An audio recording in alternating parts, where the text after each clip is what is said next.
Good morning everyone. ITI online classes में आपका फिर से स्वागत है। मैं नेहा और आज हम आज हमारी सेकेंड क्लास है फर्स्ट ईयर की। तो हम अपनी सेकेंड क्लास में इलेक्ट्रिक शॉक यानी कि विद्युत झटका और उससे बचने के उपाय पढ़ेंगे। ओके, तो स्टार्ट करते हैं। इलेक्ट्रिक शॉक क्या होता है भाई? इलेक्ट्रिक शॉक एक सडन एक्सीडेंट है, यानी कि एक अचानक से होने वाली दुर्घटना है जो इंसान के नर्वस सिस्टम को हार्म करती है। ठीक है, इंसान के नर्वस सिस्टम को ख़राब कर देती है। ठीक, तो ये घटना किस पर डिपेंड करती है, यानी कि इलेक्ट्रिक शॉक किस पर डिपेंड करता है? तो इलेक्ट्रिक शॉक आपका कुछ बातों पर निर्भर करता है, जैसे कि विद्युत की फ्रिक्वेंसी कितनी है, यानी कि करंट की जो तीव्रता है वो कितनी है, उसकी फ्रिक्वेंसी और उसका नेचर। करंट आपका AC है या DC करंट है, तो इस बात पर आपका इलेक्ट्रिक शॉक निर्भर करता है। ओके, तो अभी इलेक्ट्रिक शॉक आप लोगों को पता चल गया। अब हम यहाँ बात करेंगे मेथड्स की। ठीक है, तो इलेक्ट्रिक शॉक में आपका पहला मेथड, यानी कि यदि किसी व्यक्ति को इलेक्ट्रिक शॉक यानी कि करंट लगा हुआ है तो आप क्या करेंगे? ठीक है, यदि कोई व्यक्ति जो है करंट से पकड़ा गया है तो उसको आप कैसे बचाएंगे? ठीक, तो इन बातों का आपको स्पेशली ध्यान रखना है, जो चीज़ें मैं आपको यहाँ बता रही हूँ। यदि किसी व्यक्ति को करंट लगा हुआ है तो सबसे पहले आप क्या करेंगे? आप उसको ऐसे ही जाके नहीं छुएंगे। सबसे पहला स्टेप आपको करना है, सबसे पहले मेन स्विच को ऑफ कर दें। ठीक है, सबसे पहले क्या करेंगे? आप मेन स्विच को ऑफ कर देंगे। उसके बाद कोई लकड़ी की स्टिक या लकड़ी का डंडा लेंगे, उससे व्यक्ति को जो है छुड़ाने की, यानी कि उससे तार को जो है अलग करने की कोशिश करेंगे। ध्यान रहे आपने चप्पलें जो है रबर चप्पल पहनी हुई हो या फिर आप रबर की मैट से उसकी सहायता कर सकते हैं। आप डायरेक्टली उसकी सहायता नहीं करेंगे। ठीक है, नहीं तो आपको भी करंट लग सकता है। तो इस प्रकार से आपको उसकी सहायता करनी है ताकि आप भी बच जाएं और आप उस व्यक्ति को भी बचा पाएँ। ओके, तो यहाँ पर अब बात कर लेते हैं कुछ मेथड्स की, यानी कि यदि किसी व्यक्ति को करंट लग जाता है तो आप उसको कैसे फर्स्ट एड देंगे। ठीक है, क्योंकि डॉक्टर तो एकदम से नहीं आएगा। जब तक आपका डॉक्टर वहाँ पर उपस्थित होगा तब तक आप व्यक्ति को जो है फर्स्ट उपचार दे सकते हैं, उसको प्राथमिक उपचार दे सकते हैं। तो प्राथमिक उपचार की विधियों के बारे में हम यहाँ पढ़ेंगे। ठीक है,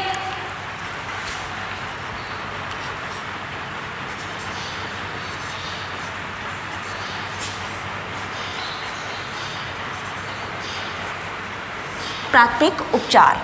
अब प्राथमिक उपचार में आपके मेन 3 मेथड होते हैं। सबसे पहला मेथड है हमारा Schafer method.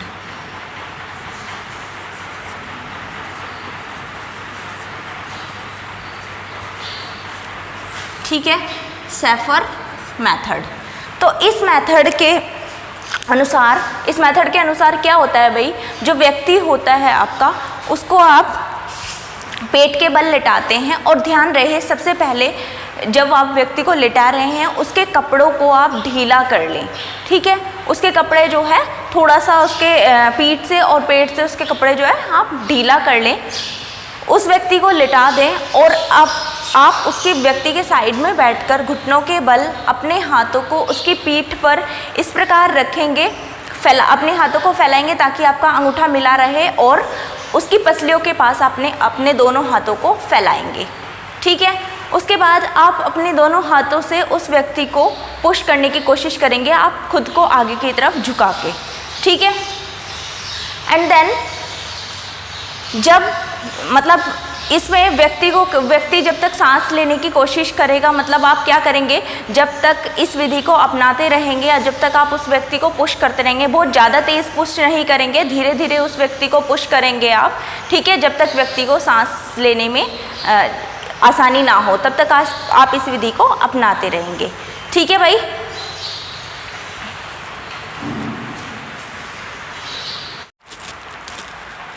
So students, Schafer method में किस तरीके से हम प्राथमिक उपचार दे सकते हैं किसी भी घायल व्यक्ति को। ठीक है, यहाँ पर मैंने मेंशन कर दिया है, आप अपने नोट्स में भी लिख लेंगे। अभी मैं आपको स्टेप बाय स्टेप ये मेथड समझा देती हूँ।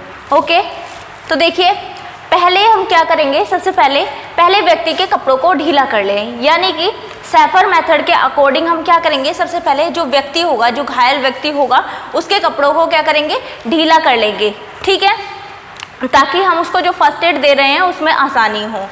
इसके बाद घायल व्यक्ति को पेट के बल लिटा दें, यानी कि सैफर मेथड है। सैफर मेथड में क्या करते हैं हम भाई, जो व्यक्ति आपका घायल हुआ है उसको पेट के बल लेटाते हैं, ठीक है। फिर क्या करेंगे, आप उसके पास घुटने के बल बैठेंगे, व्यक्ति के आप पास बैठ जाएंगे, घुटने के बल बैठेंगे। उसके बाद क्या करेंगे, अपने हाथों को उसकी पीठ पर पसली के पास अंगूठों को मिलाकर फैलाएंगे, यानी कि इस प्रकार से अपने अंगूठों को मिलाकर आप व्यक्ति की पसली के पास अपने हाथों को फैलाएंगे। उसके बाद क्या करेंगे, लास्ट है आपका, अपने हाथों को घायल व्यक्ति को पुश करेंगे, यानी कि अपने हाथों से जो घायल व्यक्ति होगा उसको धीरे धीरे पुश करेंगे। यही प्रक्रिया आप 15 से 20 बार दोहराएंगे। ओके, इस प्रक्रिया को आप 15 से 20 बार दोहराएंगे जब तक जो घायल व्यक्ति है वो सांस ना लेने लगे, अपने प्रॉपर वे में सांस ना लेने लगे, तब तक आप इस प्रक्रिया को दोहराते रहेंगे, ठीक है। समझ में आई आपको? नोट कर लीजिए, आप इसका स्क्रीनशॉट ले सकते हैं।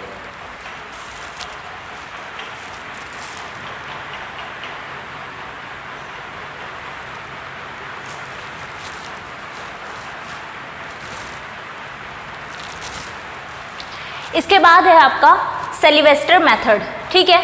अब सेलिवेस्टर मेथड में हम किस प्रकार से व्यक्ति को उपचार देते हैं ये देखेंगे। सबसे पहले क्या करेंगे, पहले व्यक्ति के कपड़ों को ढीला करेंगे, ठीक है।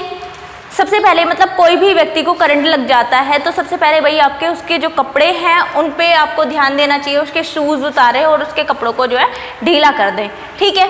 फिर घायल व्यक्ति को पीठ के बल लेटा देते हैं, यानी कि सेलिवेस्टर मेथड में क्या है, आपको जो घायल व्यक्ति है उसको पीठ के बल लेटा देते हैं, ठीक है।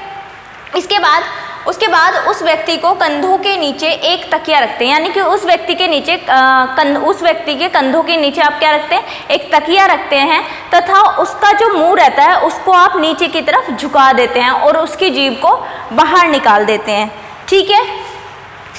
उसके बाद क्या करते हैं, व्यक्ति की जीभ बाहर निकल जाएगी, ठीक है, ताकि उसे सांस लेने में जो है दिक्कत ना हो, ठीक। तब घुटनों के बल आप उसके सिर के पास बैठ जाते हैं, यानी कि फिर क्या करेंगे, आप घुटनों के बल उसके सिर के पास बैठेंगे और अपने हाथों से उसकी हाथों को फोल्ड करके उसके सिर के पास हॉरिजॉन्टल पोजीशन में रख देंगे, यानी कि समतल स्थिति में आप उसके हाथ वहाँ पर रख देंगे, ठीक है। फिर आप थोड़ी देर में उसके हाथ उठाएंगे और फिर आप उसको ऊपर करेंगे, उसके हाथों को फिर से आप वापस से उसको फोल्ड करेंगे, ठीक है। तो ये प्रक्रिया आप 10 से 15 बार आपको करनी है, जब तक व्यक्ति अपने नॉर्मल सांस ना लेने लगे तब तक आप इस प्रक्रिया को दोहराएंगे, ठीक है। ये आपका सेलिवेस्टर मेथड है। तो यहाँ पर आप 2 मेथड्स के बारे में पढ़ चुके हैं। अभी लास्ट 3rd मेथड पढ़ेंगे हम, mouth to mouth respiration method, ठीक है। आप इसको स्क्रीनशॉट ले लीजिए, ठीक है, या स्क्रीनशॉट लेकर आप इसको नोट्स बना सकते हैं।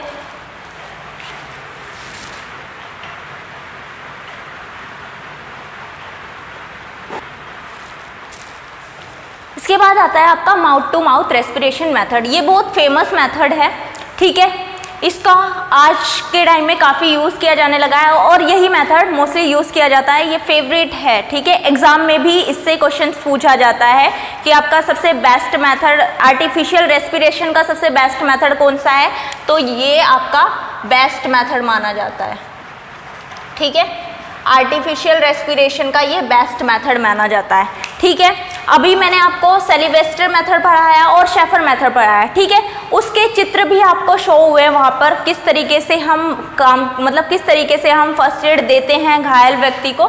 तो अभी हम mouth to mouth respiration method की बात करते हैं, ठीक है। ये बेस्ट मेथड है आपका, एग्जाम में बहुत ज़्यादा ये मेथड पूछा जाता है, ठीक है। आपके ITI के एग्जाम में यही मेथड से क्वेश्चन आता है, ठीक। इसमें क्या करते हैं हम, पहले व्यक्ति को सबसे पहले वही आपके व्यक्ति के कपड़े ढीले करने होते हैं, ठीक है। इसके बाद घायल व्यक्ति को लिटाते हैं और उसके मुंह को अच्छे से साफ करते हैं। ठीक है, ऐसा भी हो सकता है कि घायल व्यक्ति को भाई कोई बीमारी हो और आप उसको फर्स्ट एड देते हुए वो बीमारी आपको लग जाए या फिर आपको बीमारी है, ठीक है, तो आप क्या करेंगे, सबसे पहले उस व्यक्ति के मुंह को अच्छे से साफ कर लेंगे। आप किसी साफ सुथरे कपड़े का यूज भी कर सकते हैं यहाँ पर। उसके बाद क्या करेंगे, आप घायल व्यक्ति के पास बैठेंगे, यानी कि घायल व्यक्ति जो होगा उसके पास बैठेंगे और उसके सिर के नीचे अपने हाथ को रखोगे, यानी कि अपना एक हाथ उसके सिर के नीचे रखोगे, सिर के नीचे रखेंगे तथा दूसरे हाथ से उसकी नाक को बंद करेंगे। ठीक है, एक हाथ उसके सर के नीचे रखेंगे और दूसरे हाथ से उसकी नाक को बंद करेंगे और ये ध्यान होना चाहिए उसकी जो ठुड्डी हो वो ऊपर की तरफ उठी हुई होनी चाहिए, तो ज़्यादा अच्छे तरीके से आप कर सकते हैं। उसके बाद उसे सांस दिलाने के लिए, यानी कि उसकी छाती को फुलाने के लिए आप क्या करेंगे, उसको अपने मुंह से उसके मुंह में फूंक मारेंगे, यानी कि उसकी नाक बंद करके आप अपने मुंह से उसके मुंह में घायल व्यक्ति के मुंह में आप फूंक मारेंगे। तो ये प्रक्रिया आप तब तक अपनाएंगे जब तक व्यक्ति सांस लेना शुरू ना कर दे, जब तक वो अपना प्रॉपर सामान्य मतलब जैसा व्यक्ति था वैसे सांस लेना शुरू ना कर दे, तब तक आप इस प्रक्रिया को दोहराएंगे। ठीक है भाई, समझ में आ गया सभी को mouth to mouth respiration method. यहाँ पर हमने मेथड्स ऑफ आर्टिफिशियल रेस्पिरेशन पढ़ा है, यानी कि कृत्रिम श्वास की विधियाँ। यहाँ पे मैं आपको मेंशन कर देती हूँ हिंदी में, कृत्रिम श्वास की विधियाँ। ठीक है, कृत्रिम श्वास की विधियाँ। तो जब तक आपका डॉक्टर नहीं आ जाता तब तक आप इन विधियों को यूज़ कर सकते हैं, लेकिन ध्यान रहे इन विधियों को वही व्यक्ति यूज़ करे जिसको ये आता हो, यानी कि जिसको इसके बारे में नॉलेज हो, वही व्यक्ति इस विधियों को यूज़ करे। ओके, ले लीजिए आप स्क्रीनशॉट।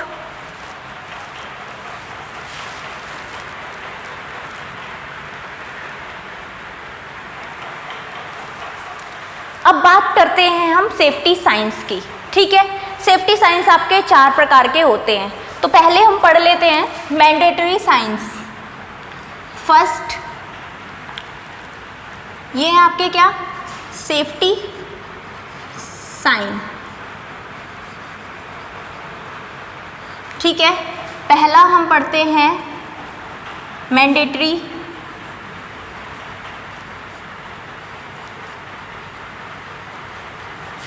साइन। मैंडेटरी साइंस मतलब आदेशात्मक चिन्ह।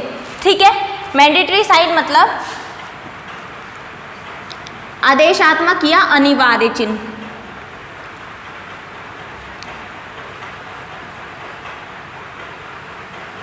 आदेशात्मक चिन्ह। ठीक है, यहाँ आपको पिक्चर के थ्रू भी दिखाई दे रहा होगा मैंडेटरी साइंस कौन से होते हैं। ठीक है, देख लीजिए। तो मैंडेटरी साइंस भाई ये आपके एग्जाम पॉइंट से भी मोस्ट इम्पोर्टेंट है। मैंडेटरी साइंस कौन से होते हैं, इनका आकार कैसा होता है, कैसे कलर के होते हैं, कैसे कलर का सिंबल होता है, ये मोस्ट इम्पोर्टेंट है आपके। ठीक है, और ये एग्जाम के पॉइंट ऑफ व्यू से कुछ ज़्यादा ही इम्पोर्टेंट है, तो इनको आप अच्छे से पढ़ लीजिएगा। ठीक है, मैंडेटरी साइंस यानी कि आदेशात्मक चिन्ह आपके कैसे होते हैं, शेप कैसी होती है इनकी, शेप में ये सर्कुलर होते हैं यानी कि गोल। ठीक है, सर्कल शेप होती है इनकी, गोल। कलर कैसा होता है, यानी कि बेस कलर कैसा होता है, बेस कलर कैसा होता है भाई इनका, ब्लू कलर। ठीक है, इनका बेस कलर ब्लू होता है और साइन किस कलर से बने होते हैं, आपके वाइट कलर से। ठीक है, शेप कैसी होती है आपकी, शेप होती है गोल, ब्लू कलर से बने होते हैं और वाइट कलर का साइन होता है, ठीक है, जैसे कि आपको पिक्चर में दिखाई दे रहे हैं। ठीक, अब इनमें से मतलब कुछ मैं आपको बता देती हूँ, जैसे हेलमेट पहनना अनिवार्य है, ठीक है, जब आप वेल्डिंग कर रहे हो तब आपको चश्मा पहनना अनिवार्य है। चश्मा ये नहीं कि आप फैशनेबल चश्मा पहन लो, वेल्डिंग के लिए एक अलग से चश्मा बनाया गया है, वही आपको यूज़ करना है, ठीक है। इसके अलावा फुटवेयर्स, आपके जूते, ठीक है, वर्कशॉप में आप किस प्रकार के जूते पहन के जाते हैं ये भी आपका मैंडेटरी है। इसके अलावा आपके हैंड ग्लव्स होने चाहिए, ठीक है, ईयर प्रोटेक्शन के लिए होना चाहिए आपका, रेस्पिरेटर होना चाहिए। तो ये सारे किस में आते हैं? आदेशात्मक चिन्ह में। तो मैं यहाँ पर मेंशन कर देती हूँ, आई प्रोटेक्शन,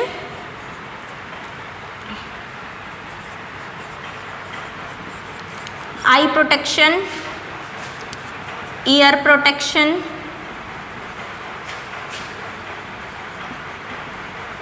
ठीक है, और head protection, mouth respirator, mouth respirator, footwear,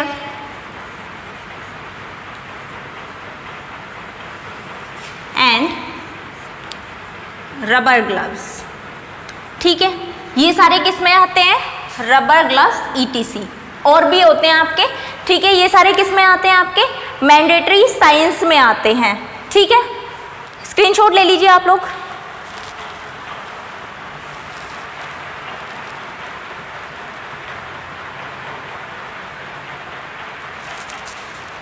इसके बाद होते हैं आपके वार्निंग साइंस।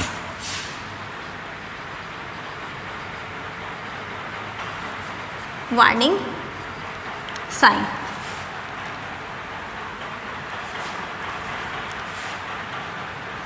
ठीक है। इसके बाद कौन से आते हैं? आपके वार्निंग साइंस आते हैं। वार्निंग साइन आपको क्या बताते हैं? वार्निंग साइन यानी कि आपको चेतावनी देते हैं, ठीक है, चेतावनी चिन्ह,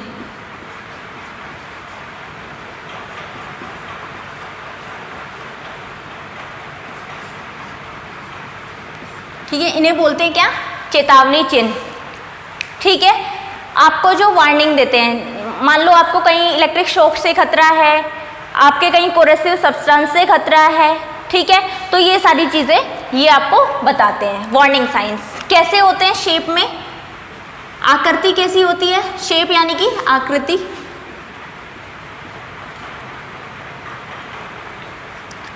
ट्रायंगुलर होते हैं ये, ठीक है, त्रिभुजाकार में, यानी कि त्रिभुज,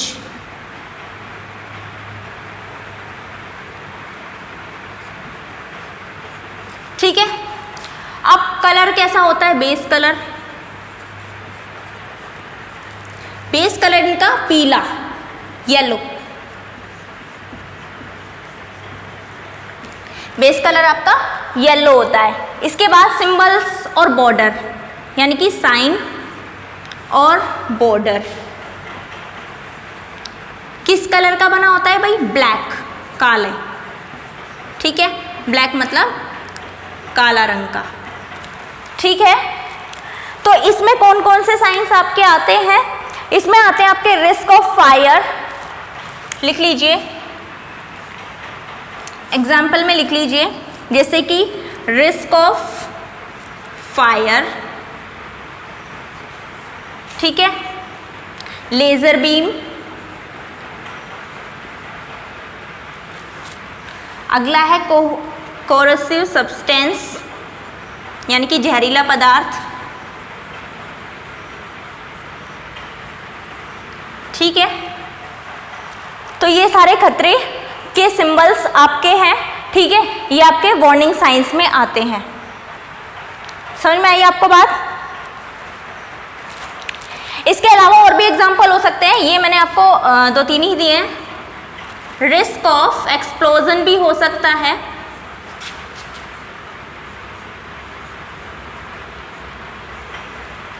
ठीक है, रिस्क ऑफ एक्सप्लोजन।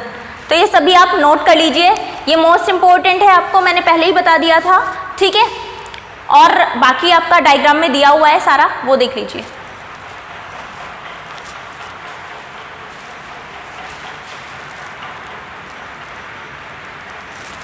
इसके बाद आते हैं prohibition sign, third prohibition sign.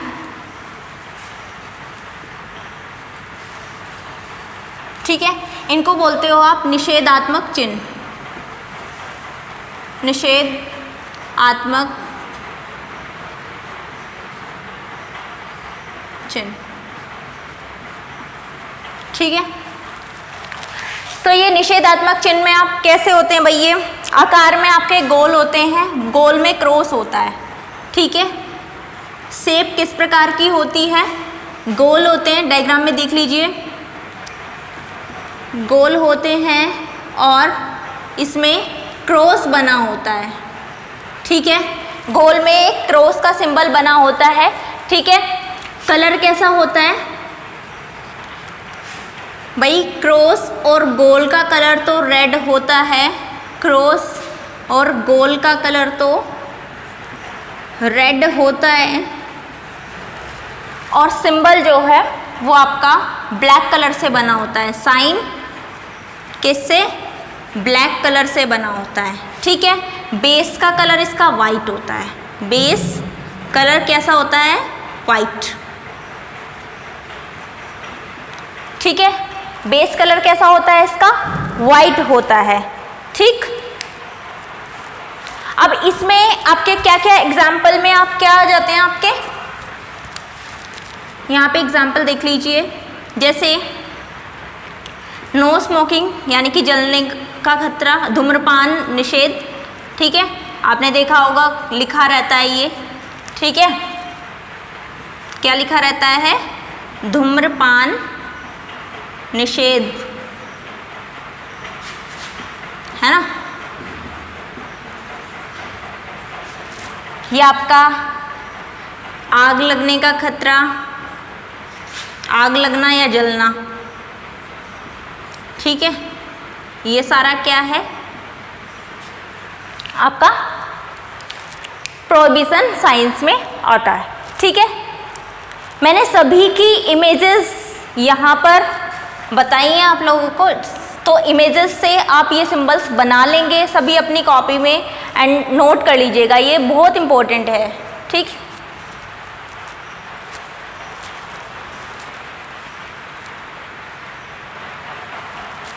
इसके बाद है आपका last fourth informational sign, informational sign यानी कि सूचनात्मक।